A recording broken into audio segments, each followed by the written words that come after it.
So you want to own a gym. You rent a large building, fill it with treadmills, squat racks, dumbbells, mirrors, showers, and bright lights. Then charge hundreds or even thousands of people every month for the right to walk through the door. And here is the part that makes the business sound almost too good to be true. A large percentage of those members will not come very often. They will sign up with good intentions, visit for a few weeks, get busy, and keep paying while most of your equipment sits untouched. It sounds like the perfect membership business. Recurring revenue, low inventory, predictable billing, and customers who sometimes pay you without using what they bought. So why do so many gyms close even when their membership list looks full? Why can a crowded gym struggle to make money while another club with fewer people quietly produces strong cash flow every month?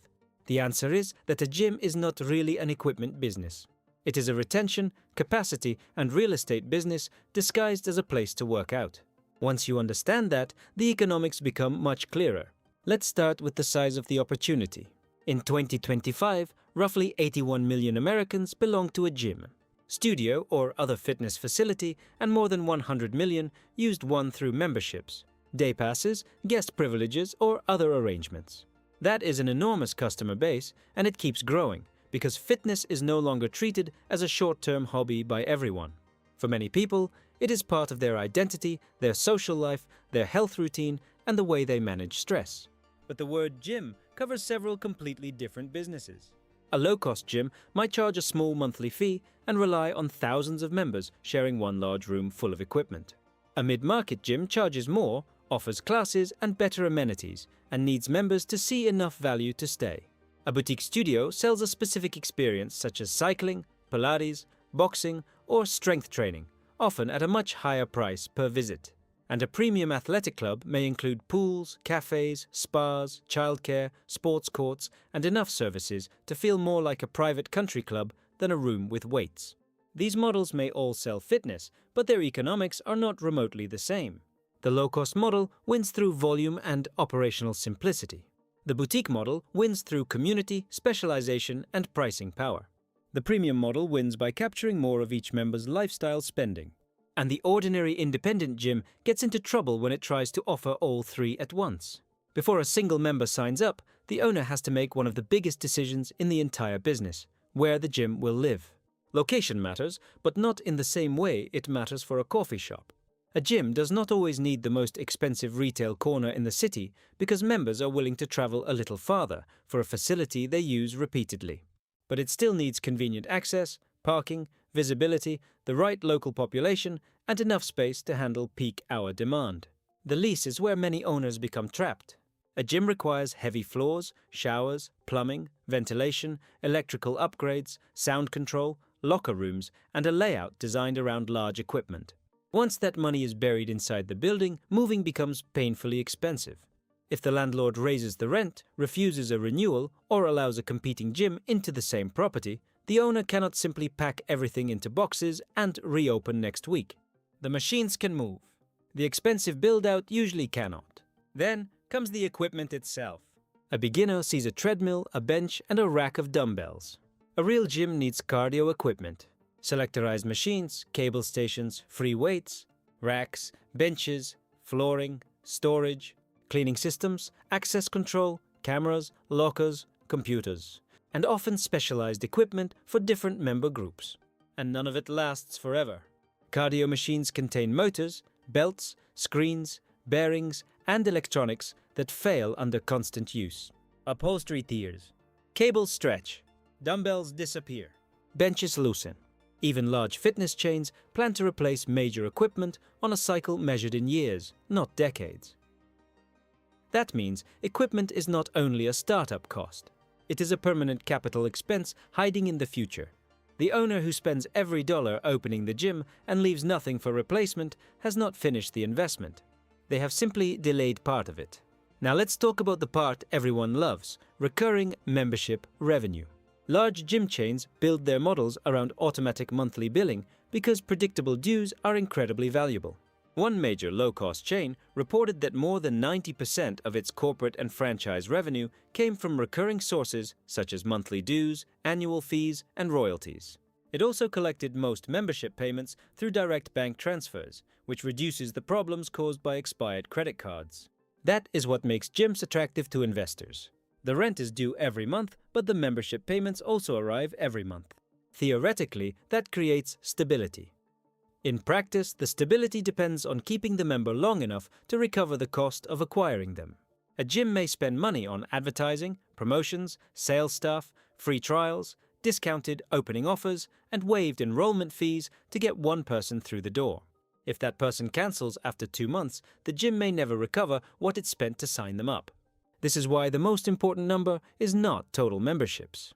It is how many members remain, how much they pay, and how long they stay.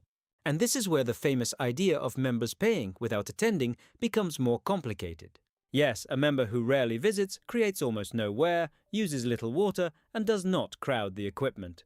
On paper, that member looks extremely profitable. But a member who never visits is also a member who receives almost no value. They are more likely to cancel, ignore upgrade offers, skip personal training, and tell nobody how much they love the gym. The ideal member is not someone who never comes. It is someone who comes often enough to feel committed, but not so often that every treadmill is occupied at the same time. That balance is the hidden art of the business. A gym can sell far more memberships than the number of people it can physically hold, because members visit at different times and on different days. But demand is not evenly distributed. Most people want to train before work or after work. That means the gym can feel empty at noon and completely overwhelmed at 6 in the evening. If members repeatedly wait for machines, fight for benches, or leave because the locker room is packed, the gym may have achieved the worst kind of success. It sold enough memberships to damage the experience that keeps those memberships alive. This is why capacity must be measured by peak hour, not by the average day. Adding more members creates almost pure margin until the gym becomes too crowded. Then each additional membership can increase cancellations across the entire customer base. Pricing creates the next challenge. Charge too little, and you need an enormous number of members to cover rent, payroll, utilities, and equipment. Charge too much, and customers compare you with boutique studios, premium clubs, home equipment, and every competing gym nearby. The strongest operators do not rely on one price. They build tiers. The entry membership gets people through the door. A higher tier may include guest access, multiple locations, premium areas, recovery equipment, classes, or better booking privileges. Annual fees create another layer of revenue. Personal training, small group coaching, and specialty programs create another. The membership starts the relationship, but the add-ons can determine whether the business is merely busy or genuinely profitable. Personal training is especially important because it changes the revenue per square foot. A member using a rack alone may pay one monthly fee. That same member working with a trainer can generate hundreds of additional dollars each month without requiring a new building. But personal training brings labor complexity. Trainers need to be recruited, scheduled, managed, and retained. The median annual pay for fitness trainers and instructors in the United States was about $46,000 in 2024. But the real employer cost can be higher once payroll taxes. Commissions, benefits, recruiting, and unpaid gaps between sessions are included. Some gyms treat trainers as employees. Others use contractors. Some split session revenue. Others rent space to independent coaches. Every model changes the risk, control, and margin. A great trainer can keep members for years and bring a loyal client base. A weak trainer can create complaints, injuries, or an uncomfortable sales culture that drives members away. Group classes create a similar opportunity. One instructor can serve 20 people at once, which can make the economics attractive. But the class only works if enough people attend. An empty studio with an instructor, lighting, music, and air conditioning running is a very expensive room. A class that is always full can also frustrate members who can never book a spot. Again, the problem is not simply demand. It is matching capacity to demand at the correct hour. Then there is labor outside the workout floor. Someone has to open the gym, monitor access, clean bathrooms, refill supplies, answer questions, sell memberships, handle cancellations, maintain equipment, respond to complaints, and deal with the person who drops a loaded barbell hard enough to shake the building. Low-cost gyms try to simplify this with limited services and relatively fixed staffing. Premium clubs do the opposite. They add hospitality, childcare, food service, aquatics, spa operations, and layers of specialized employees. The premium club earns much more from each membership, but it also becomes a far more complex company. One large premium operator reported more than $3,500 in average annual revenue per center membership in 2025, along with exceptionally high visit frequency. That sounds impressive because it is. But premium members expect premium service every single day. A broken sauna, dirty shower, crowded pool, or poorly handled complaint can threaten a relationship worth thousands of dollars a year. Cleanliness is not a minor operating detail in any gym. It is part of the product. Members touch the same handles, benches, mats, lockers, and bathroom surfaces all day. Sweat, humidity, showers, and constant foot traffic create endless cleaning work. If the facility smells bad or looks neglected, customers assume the equipment and management are neglected too. And unlike a restaurant, where a customer might visit once a month, a gym member can see the same problem 4 times in 1 week. Small failures become impossible to hide. Maintenance works the same way. One broken treadmill may not sound serious when 20 others are available, but members notice which machines stay broken. They begin to see a pattern. A cable station closed for 3 weeks tells customers the owner is delaying investment. A leaking shower tells them nobody is inspecting the building. The damage is not only the lost machine, it is the message the broken machine sends. Utilities are another cost that outsiders underestimate. Large open rooms require heating, cooling, ventilation, lighting, hot water, laundry, showers, and equipment power for long operating hours. A gym may be busiest for only a few hours a day, but the building still has to remain usable for the rest of the schedule. Pools, saunas, and steam rooms push this cost into an entirely different category. The more amenities you add to justify a higher membership price, the more fixed expenses you create before knowing whether enough members will pay for them. Then there is insurance and liability. People lift heavy weights, run at high speeds, use moving machines, stretch joints, and sometimes ignore every safety instruction they were given. Waivers help, but they do not make risk disappear. The gym needs appropriate insurance, safe equipment, documented maintenance, trained staff, emergency procedures, and consistent rules. One serious injury can create legal costs, reputational damage, and insurance pressure far beyond the value of one membership. This is also why access systems matter. A 24-hour gym may reduce staffing during quiet hours, but unattended access creates security and emergency response questions. Convenience always has an operating cost somewhere. Marketing is where the membership machine begins. Gyms live on a constant flow of new members because cancellations never stop completely. January may bring a surge of people motivated by a new year, but motivation is not a recurring revenue strategy. The gym still has to keep those members in March, June, and October. Discounts can fill the sign-up list quickly, but members who join only because the price was temporarily low may leave when the promotion ends. The strongest marketing is not simply getting attention. It is attracting the type of member the gym can actually retain. That is why community matters so much. A generic room full of equipment is easy to compare on price. A place where members know the staff, recognize other members, follow a program, and feel part of a group is much harder to replace. Boutique studios understand this extremely well. They often charge more for less physical space because they sell coaching, identity, energy, and belonging rather than unlimited access to machines. The equipment may be simpler. The emotional product is stronger. Independent gyms can use the same principle without becoming boutiques. They can specialize in beginners, serious strength training, older adults, families, athletes, or a specific local community. The mistake is trying to be everything to everyone while giving nobody a clear reason to stay. Franchising offers another path.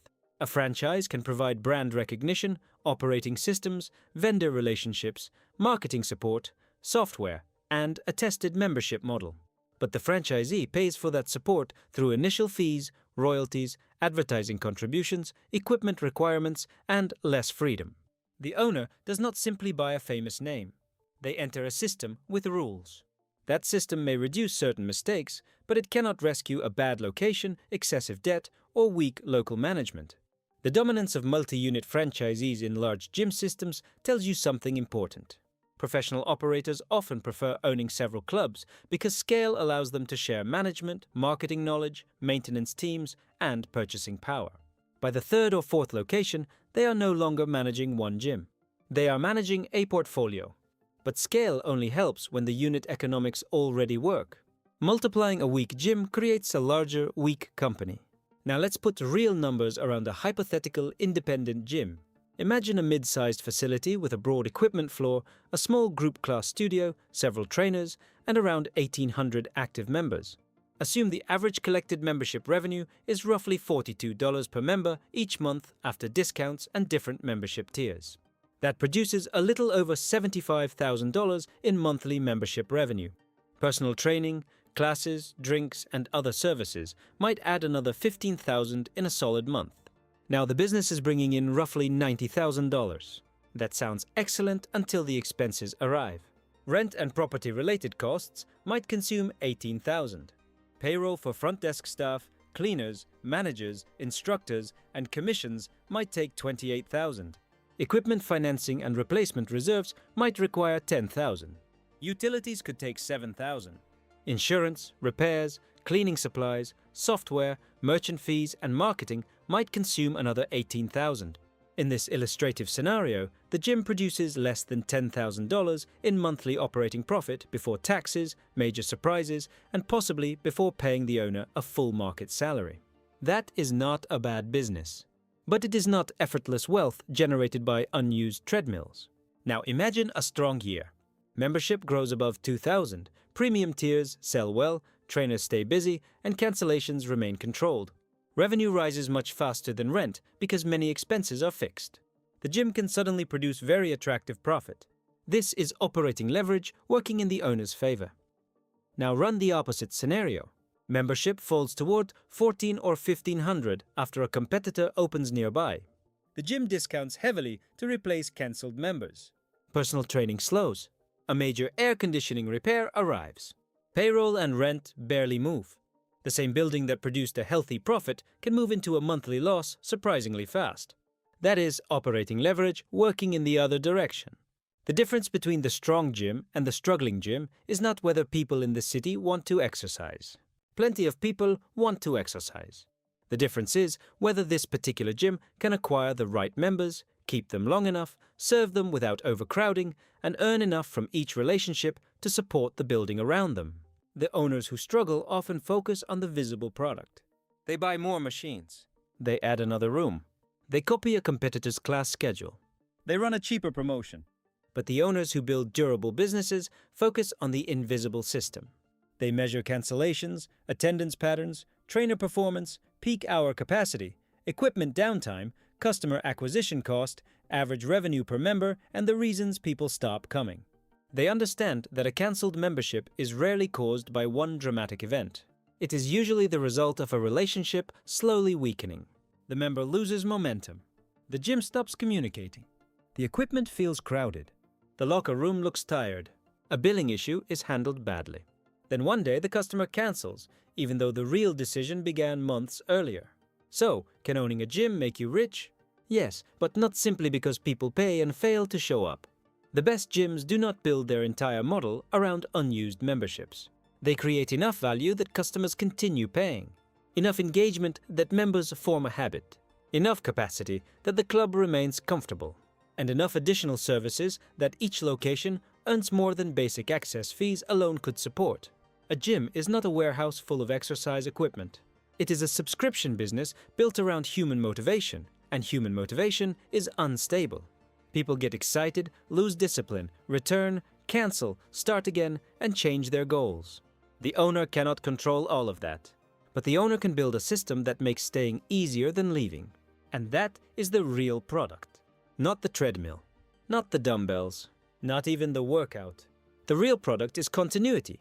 A place, routine, community, and identity that members are willing to keep paying for month after month. The gym owners who understand that are not really selling access to equipment. They are selling the possibility that this time the customer will become the person they intended to be.